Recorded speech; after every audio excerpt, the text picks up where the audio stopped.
नमस्कार दोस्तों, मैं हूं नवीन पाटीदार और आप देख रहे हैं वॉइस ऑफ एमपी।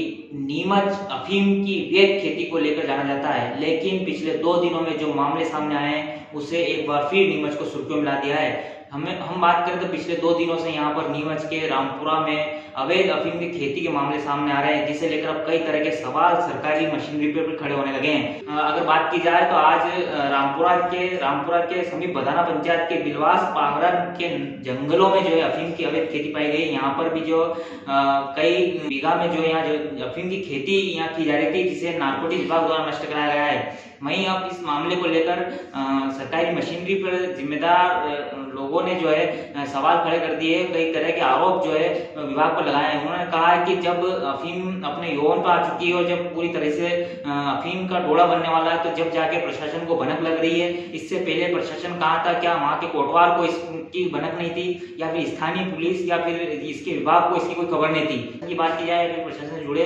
अधिकारियों की बात की जाए तो वे इस मामले में जो है इसमें जुड़े नजर आते हैं। इस तरह के आरोप जो है यहाँ लगाए गए हैं। तो आप एक बार वो आरोप भी सुन लीजिए कि किस तरह के आरोप जो है स्थानीय लोगों ने जो है प्रशासन पर लगाए हैं। जैसा कि सबको मालूम है, अपना नीमच जिला जो है अफीम के प्रोडक्शन के अंदर नंबर 1 माना जाता है, और इसी प्रकार से तस्करी के मामले में भी नंबर 1 ही है। यहाँ इतने लोगों के जाल फैले हुए हैं कि नीमच के और इंडिया के बाहर तक फैले हुए हैं। तो अभी जैसे सुनने में आया है कि मंदसौर के रामपुरा के पास के अंदर, मोखमपुरा के अंदर बगैर लाइसेंस के अफीम की खेती हो रही है। ये बड़े ताज्जुब की बात है, 7-7, 8-8 बीघा की जो है अफीम पकड़ी जा रही है बगैर बीघा के, और डेवलप हो रही है, और फूल फ्लावर स्टेज पे आ गई है। वो किसी को मालूम नहीं पड़ा। वहाँ के कोटवार भी होते हैं, सभी होती है। हो सकता है कि संसाधन की कमी हो, या कोई और रीज़न हो, या स्टाफ की कमी हो, कोई बात है। लेकिन ये एक बड़ा आश्चर्यजनक और बड़े अफसोस और दुख की बात है कि इस प्रकार से जो है बगैर लाइसेंस के, बगैर अनुमति के इतने बड़ी स्केल पे, इतनी बड़ी मात्रा में अफीम की पे जो है पैदावार हो रही है। लेकिन कुछ न कुछ गड़बड़ ज़रूर है कि ये इतना बड़ा तक पकड़ा जाना, और इतना लार्ज स्केल पे अफीम की खेती और आखिरी स्टेज पे पकड़ा जाना, ये भी एक बड़ा तो विचारणीय प्रश्न है। आश्चर्य होता है जानकर कि अभी तक किसी की नींद उड़ी नहीं है, ये यहाँ तक पहुँच गया है। 1 बीघा 2 बीघा भी नहीं, 7-7, 8-8 बीघा के अंदर अवैध रूप से अफीम का प्रोडक्शन हो रहा है, अवैध रूप से अफीम का पैदावार कर रहे हैं। ये बड़े मामले में मेरा ये कहना है कि कोई भी व्यक्ति बिना पट्टे के, बिना लाइसेंस के अफीम का उत्पादन नहीं कर सकता। शासन की शुरू से नीति रहती है, लेकिन किसी भी क्षेत्र में अगर अफीम बोई जाती है तो उस संबंध में वहाँ का जो कोटवार होता है, चौकीदार होता है, फिर हर गांव में एक मुखिया चुना जाता है इसमें से कि ये मुखिया जिसके अंडर में ये सब कार्रवाई होगी। और जब भी खेत में अफीम बोई जाती है और बोने से डोरा चूरा तक, मतलब जब तक डोरा आता है अफीम के अंदर, यौवन पे जब तक अफीम आती है, उस समय तक कम से कम तहसीलदार को 3 बार जाके 4 बार जाके नप्ती करनी पड़ती है कि कितने आरी का पट्टा मिला और उसने कितने आरी में अफीम बोई है। तो जो पूरा काम शासन के नेतृत्व में होता है, जिसे हम कहें कि शासन के नेतृत्व में ही अफीम की बुआई, कटाई, और जब उसको निकालते हैं, ढूंढना चीरने का काम करके जब उसको जमा करते हैं, तब तक सारा काम शासन के नेतृत्व में होता है।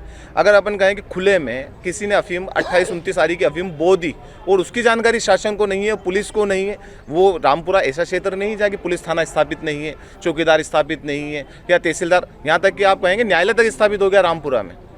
अच्छे बड़े स्तर का क्षेत्र है जहाँ पर सारी सुविधाएं हैं, सारे शासन के सारे कर्मचारी वहाँ मौजूद रहते हैं। अगर उसके बाद भी इस ढंग से होता है तो ये साफ साफ इसमें दिखता है कि साफ तौर पे शासन का कहीं ना कहीं इस बारे में मिली भगती है। बिल्कुल सर, अगर इस ढंग से खुले में कोई मेरा एक ना कोई चोरी करके कोई चीज़ छुपा ले, वो एक अलग चीज़ हो जाती है, लेकिन चौड़े जब अफीम बोई जा रही खेतों में और इसके लिए बिना लाइसेंस के, बिना किसी चीज़ के आप अफीम बो रहे हो, और उसमें पुलिस कोई कार्रवाई नहीं करते हुए नारकोटिक्स वाले आके कार्रवाई करें, सेंट्रल गवर्नमेंट से आके कार्रवाई हो रही है उस संबंध में, और वहाँ के लोकल पुलिस वाले जिसमें कोई कार्रवाई नहीं कर रहे हैं, एमपी पुलिस अगर कोई कार्रवाई नहीं करी, तो इससे साफ प्रतीत होता है कि कहीं ना कहीं पुलिस का गठजोड़ तो है इनके साथ।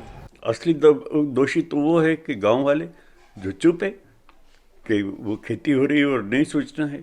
असली दोषी तो गांव का अफीम का वो मुखिया है, जिसको पता है कि ये खेती हो रही है। असली दोषी उस गांव का पटवारी क्यों नहीं है? पटवारी भी उतना दोषी है। आप केवल प्रशासन को और केवल पुलिस को दोष दे के हम लोग बच नहीं सकते। कौन इतना इंटीरियर में जाता है? इंटीरियर में खेती हो रही है गेहूं की, गेहूं के साथ अफीम भी डेवलप हो रही है। चारों तरफ गेहूं का खेत है और बीच में एक टुकड़ा अफीम का है। किसको मालूम पड़ता है? आप दूर से निकल जाइए गांव के सीढ़ों पे, तो आपको गेहूं और अफीम में फ़र्क ही मालूम नहीं पड़ेगा। इतनी हरियाली है कि जितने बड़े पैमाने पे इस ज़िले में अफीम की खेती होती है, लाइसेंसधारी हैं तो अवैध भी होंगे। कुछ उखाड़ दिए जाते हैं, कुछ नहीं उखाड़ दिए जाते हैं। जिनकी चल गई उनकी चल गई। क्या गांजे की खेती नहीं होती हमारे यहाँ? बहुत हो रही। उसके ऊपर तो कभी किसी ने टीका टिप्पणी नहीं की कि यहाँ से ट्रकों का अच्छा पकड़ा चिंगोली के पास में कोई देवस्थान में होता लगा एक ट्रक भर के और गांजा पकड़ा था।